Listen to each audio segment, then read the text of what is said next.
Here we go.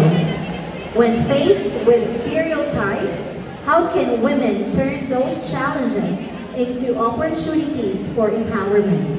Again, when faced with stereotypes, how can women turn those challenges into opportunities for empowerment? Thank you so much. Nowadays, societal issues be dictating what women should possess. Women are discriminated. Women are belittled. And mostly women can limit opportunities in terms of their work, in terms of their passion, in terms of their career.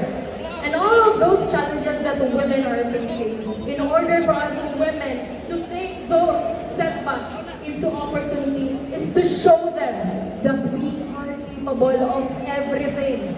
Not just today, but for the future generations to come. Because we are the hope that people should always remember. Women are full of passion. We are the future. We are the generations that need to be speak up for the people, for the masses, and for ourselves. Thank you.